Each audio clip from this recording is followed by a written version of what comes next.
Chapter 1, Part B. Your level of communication mastery in the external world will determine your level of success with others, personally, emotionally, socially, and financially.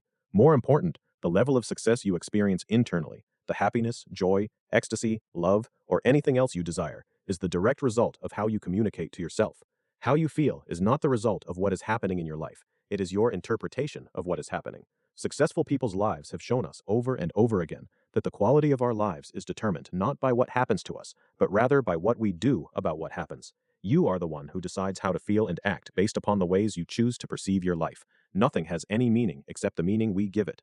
Most of us have turned this process of interpretation on automatic, but we can take that power back and immediately change our experience of the world. This book is about taking the kinds of massive, focused, congruent actions that lead to overwhelming results. In fact, if I were to say to you in 2 words what this book is about, I'd say producing results. Think about it. Isn't that what you're really interested in? Maybe you want to change how you feel about yourself and your world. Maybe you'd like to be a better communicator, develop a more loving relationship, learn more rapidly, become healthier, or earn more money.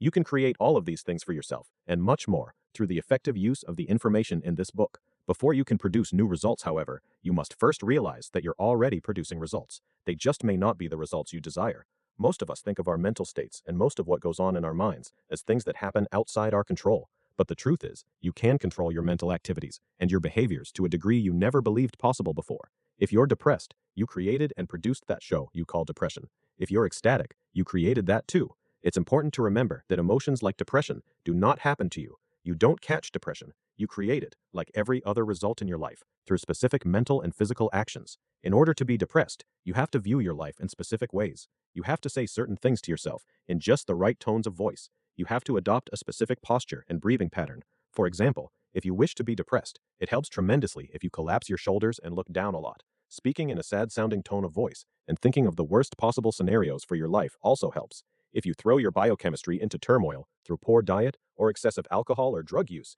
you assist your body in creating low blood sugar and thus virtually guarantee depression. My point here is simply that it takes effort to create depression. It's hard work, and it requires taking specific types of actions. Some people have created this state so often, though, that it's easy for them to produce. In fact, often they've linked this pattern of internal communication to all kinds of external events. Some people get so many secondary gains, attention from others, sympathy, love, and so on, that they adopt this style of communication as their natural state of living. Others have lived with it so long that it actually feels comfortable. They become identified with the state. We can, however, change our mental and physical actions and thereby immediately change our emotions and behaviors. You can become ecstatic by immediately adopting the point of view that creates that emotion. You can picture in your mind the kinds of things that create this feeling. You can change the tone and content of your internal dialogue with yourself. You can adopt the specific postures and breathing patterns that create that state in your body, and voila, you will experience ecstasy. If you wish to be compassionate, you must simply change your physical and mental actions to match those the state of compassion requires. The same is true of love or any other emotion. You might think of the process of producing emotional states by managing your internal communication as being similar to a director's job. To produce the precise results he wants, the director of a movie manipulates what you see and hear. If he wants you to be scared, he might turn up the sound and splash some special effects on the screen at just the right moment. If he wants you to be inspired, he'll arrange the music, the lighting, and everything else on the screen to produce that effect. A director can produce a tragedy or a comedy out of the same event, depending upon what he decides to put on the screen. You can do the same things with the screen of your mind. You can direct your mental activity, which is the underpinning of all physical action, with the same skill and power. You can turn up the light and sound of the positive messages in your brain, and you can dim the pictures and sounds of the negative ones. You can run your brain as skillfully as Spielberg or Scorsese runs his set. Some of what follows will seem hard to believe. You probably don't believe there's a way to look at a person and know his exact thoughts, or to instantly summon up your most powerful resources at will. But if you had suggested 100 years ago men would go to the moon, you would have been considered a madman, a lunatic. Where do you think the word came from? If you had said it was possible to travel from New York to Los Angeles in 5 hours, you would have seemed like a crazy dreamer. But it only took the mastery of specific technologies and laws of aerodynamics to make those things possible. In fact, today, one aerospace company is working on a vehicle that they say in 10 years will take people from New York to California in 12 minutes. Similarly, in this book, you will learn the laws of optimum performance technologies that will give you access to resources you never realized you had. For every disciplined effort, there is a multiple reward. Jim Rohn. People who have attained excellence follow a consistent path to success. I call it the ultimate success formula. The first step to this formula is to know your outcome. That is, to define precisely what you want. The second step is to take action, otherwise, your desires will always be dreams. You must take the types of actions you believe will create the greatest probability of producing the result you desire. The actions we take do not always produce the results we desire. So the third step is to develop the sensory acuity to recognize the kinds of responses and results you're getting from your actions, and to note as quickly as possible if they are taking you closer to your goals or farther away. You must know what you're getting from your actions, whether it be in a conversation or from your daily habits in life. If what you're getting is not what you want, you need to note what results your actions have produced so that you learn from every human experience. And then you take the fourth step, which is to develop the flexibility to change your behavior until you get what you want. If you look at successful people, you'll find they followed these steps. They started with a target, because you can't hit one if you don't have one. They took action, because just knowing isn't enough. They had the ability to read others, to know what response they were getting. And they kept adapting, kept adjusting, kept changing their behavior until they found what worked. Consider Steven Spielberg. At the age of 36, he's become the most successful filmmaker in history. He's already responsible for 4 of the 10 top-grossing films of all time, including E.T., The Extraterrestrial, the highest-grossing film ever. How did he reach that point at such a young age? It's a remarkable story. From the age of 12 or 13, Spielberg knew he wanted to be a movie director. His life changed when he took a tour of Universal Studios one afternoon when he was 17 years old. The tour didn't quite make it to the sound stages, where all the action was, so Spielberg, knowing his outcome, took action. He snuck off by himself to watch the filming of a real movie. He ended up meeting the head of Universal's editorial department, who talked with him for an hour and expressed an interest in Spielberg's films. For most people, that's where the story would have ended. But Spielberg wasn't like most people. He had personal power. He knew what he wanted. He learned from his first visit, so he changed his approach. The next day, he put on a suit, brought along his father's briefcase, loaded with only a sandwich and 2 candy bars, and returned to the lot as if he belonged there. He strode purposefully past the gate guard that day. He found an abandoned trailer, and using some plastic letters, put Steven Spielberg, director, on the door. Then he went on to spend his summer meeting directors, writers, and editors, lingering at the edges of the world he craved, learning from every conversation, observing and developing more and more sensory acuity about what worked in movie making. Finally, at age 20, after becoming a regular on the lot, Steven showed Universal a modest film he had put together, and he was offered a 7-year contract to direct a TV series. He'd made his dream come true. Did Spielberg follow the ultimate success formula? He sure did. He had the specialized knowledge to know what he wanted. He took action. He had the sensory acuity to know what results he was getting, whether his actions were moving him closer to or farther from his goal. And he had the flexibility to change his behavior to get what he wanted. Virtually every successful person I know of does the same thing. Those who succeed are committed to changing and being flexible until they do create the life that they desire. Consider Dean Barbara Black of the Columbia University School of Law, who envisioned herself to be dean one day. As a young woman, she broke into a predominantly male field and successfully obtained her law degree from Columbia. She then decided to put her career goal on hold while she created another goal, developing a family. 9 years later, she decided that she was ready again to go after her first career goal, so she enrolled in a graduate program at Yale and developed the teaching, researching, and writing skills that led her to the job that she had always wanted. She had expanded her belief system, she had changed her approach, and had combined both goals, and is now the dean of one of the most prestigious law schools in America. She broke the mold and proved that success could be created on all levels simultaneously. Did she follow the ultimate success formula? Of course she did. Knowing what she wanted, she tried something, and if it didn't work, she kept changing until now she learned how to balance her life. In addition to heading an important law school, she's a mother and a family woman as well. Here's another example. Ever had a piece of Kentucky Fried Chicken? Do you know how Colonel Sanders built the empire that made him a millionaire and changed the eating habits of a nation? When he started, he was nothing but a retiree with a fried chicken recipe. That's all. No organization, no nothing. He had owned a little restaurant that was going broke because the main highway had been routed elsewhere. When he got his first Social Security check, he decided to see if he could make some money selling his chicken recipe. His first idea was to sell the recipe to restaurant owners and have them give him a percentage of the proceeds. Now that's not necessarily the most realistic idea for beginning a business, and as things turned out, it didn't exactly rocket him to stardom. He drove around the country, sleeping in his car, trying to find someone who would back him. He kept changing his idea and knocking on doors. He was rejected 1,009 times, and then something miraculous happened. Someone said yes. The Colonel was in business. How many of you have a recipe? How many of you have the physical power and charisma of a chunky old man in a white suit? Colonel Sanders made a fortune because he had the ability to take massive, determined action. He had the personal power necessary to produce the results he desired most. He had the ability to hear the word no 1,000 times and still communicate to himself in a way that got him to knock on the next door, totally convinced that it could be the one where someone said yes. In one way or another, Everything in this book is directed toward providing your brain with the most effective signals to empower you to take successful action. Almost every week, I conduct a 4-day seminar called The Mind Revolution. In this seminar, we teach people everything from how to run their brains most effectively to how to eat, breathe, and exercise in a way that maximizes personal energy. The first evening of this 4-day process is called Fear into Power. The design of the seminar is to teach people how to take action instead of being stopped by fear. At the end of the seminar, people are given the opportunity to walk on fire across 10 to 12 feet of burning coals, and in advanced groups, I've had people walking across 40 feet of coals. The firewalk has fascinated the media to the point I fear its message is getting lost. The point is not to walk on fire. I think it's fair to assume there's no great economic or social benefit to be gained from a blissful stroll across a bed of hot coals. Instead, the firewalk is an experience in personal power and a metaphor for possibilities, an opportunity for people to produce results they previously had thought impossible. People have been doing some version of firewalking for thousands of years. In some parts of the world, it's a religious test of faith. When I conduct a firewalk, it's not part of any religious experience in the conventional sense, but it is an experience in belief. It teaches people in the most visceral sense that they can change, they can grow, they can stretch themselves, they can do things they never thought possible, that their greatest fears and limitations are self-imposed. Chapter 1, Part C. The only difference between whether you can walk on fire or not is your ability to communicate to yourself in a way that causes you to take action, in spite of all your past fear programming about what should happen to you. The lesson is that people can do virtually anything as long as they muster the resources to believe they can and to take effective actions.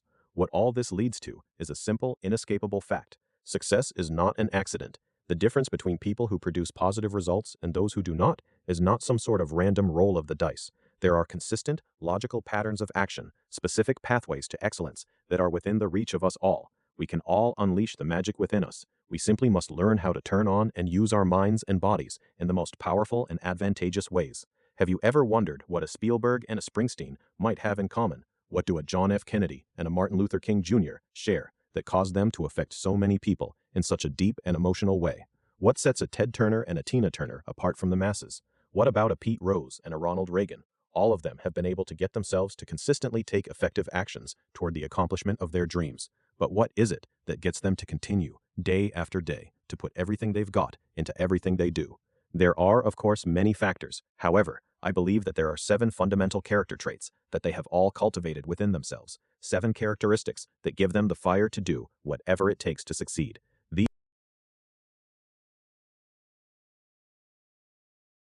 These are the 7 basic triggering mechanisms that can ensure your success as well. Trait number 1, passion. All of these people have discovered a reason, a consuming, energizing, almost obsessive purpose that drives them to do, to grow, and to be more. It gives them the fuel that powers their success train and causes them to tap their true potential. It's passion that causes a Pete Rose to continuously dive headfirst into second base as if he were a rookie playing his first major league game. It's passion that sets the actions of a Lee Iacocca apart from so many others.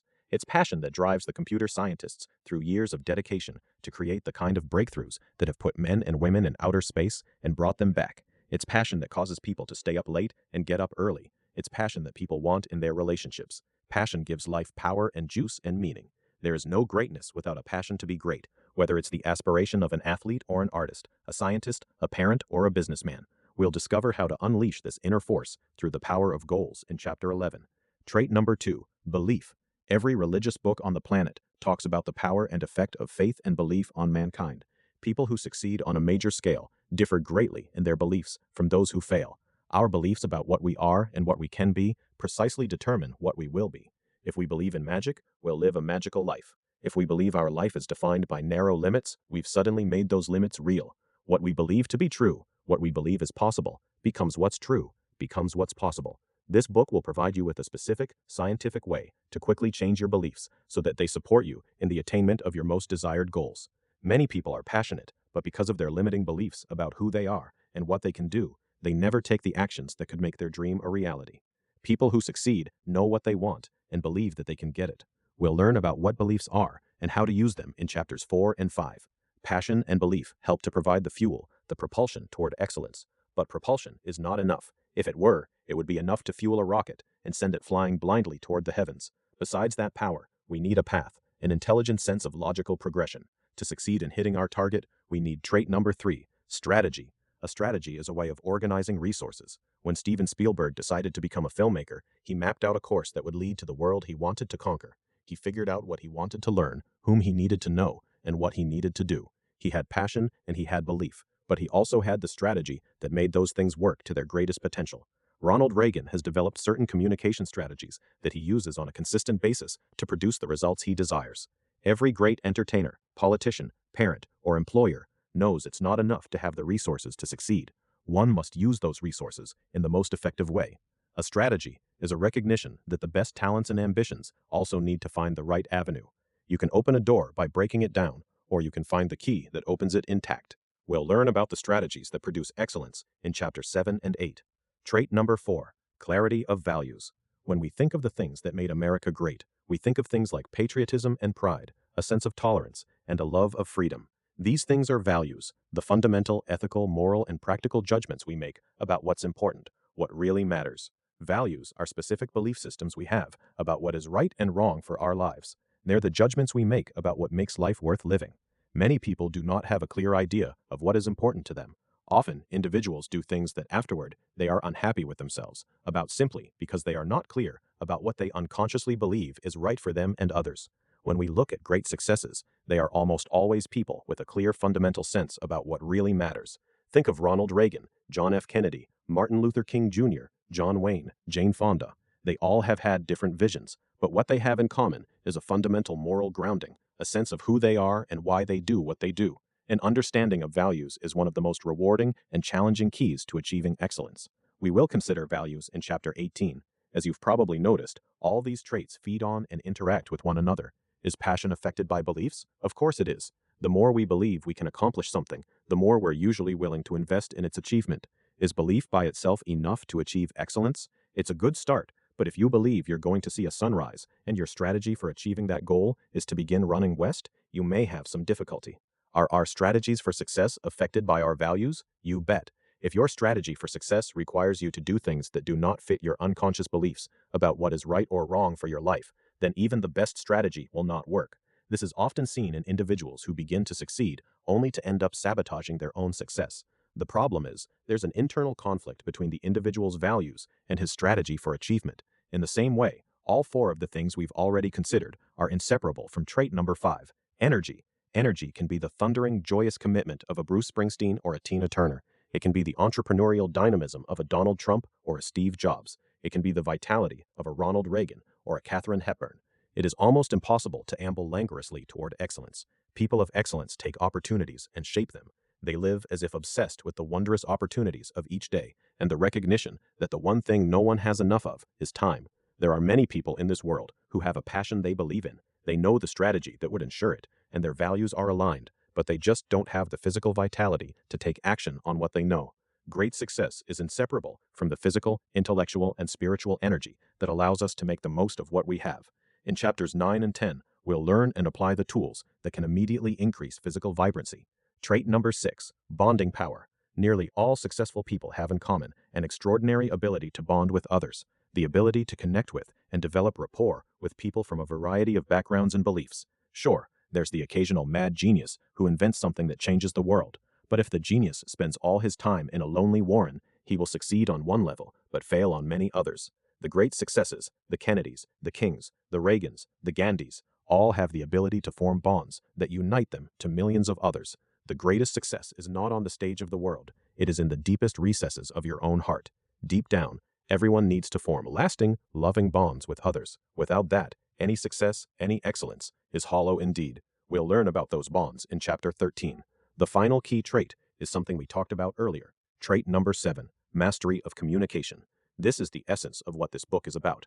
The way we communicate with others and the way we communicate with ourselves ultimately determine the quality of our lives. People who succeed in life are those who have learned how to take any challenge that life gives them and communicate that experience to themselves in a way that causes them to successfully change things.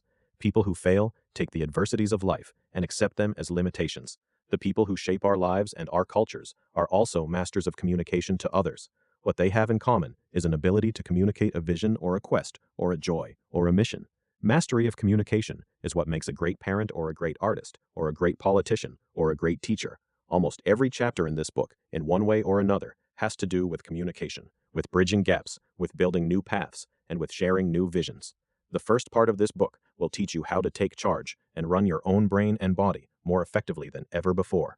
We will be working with factors that affect the way you communicate with yourself. In the second section, we'll be studying how to discover what you really want out of life and how you can communicate more effectively with others, as well as how to be able to anticipate the kinds of behaviors that different kinds of people will consistently create. The third section looks from a larger, more global perspective at how we behave, what motivates us, and what we can contribute on a broader, extrapersonal level. It's about taking the skills you've learned and becoming a leader. When I wrote this book, my original goal was to provide a textbook for human development, a book that would be packed with the best and the latest in human change technology. I wanted to arm you with the skills and strategies that would enable you to change anything you wanted to change, and to do it faster than you'd ever dreamed of before. I wanted to create an opportunity for you in a very concrete way to immediately increase the quality of your life experience. I also wanted to create a work you could come back to again and always find something useful for your life. I knew that many of the subjects I would be writing about could be books in themselves. However, I wanted to give you information that was complete, something you could use in each area. I hope you find this book to be all these things for you. When the manuscript was completed, the advance readings were very positive, except for one thing. Several people said, "You've got 2 books here. Why don't you split them up? Publish one now and market the other one as a follow-up 12 months later."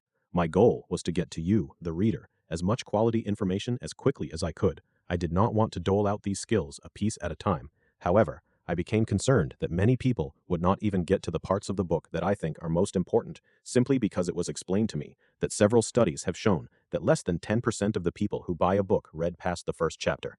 At first, I couldn't believe that statistic. Then I remembered that less than 3% of the nation is financially independent. Less than 10% have written goals. Only 35% of American women and even fewer men feel they are in good physical shape. And in many states, 1 out of every 2 marriages ends up in divorce. Only a small percentage of people really live the life of their dreams. Why?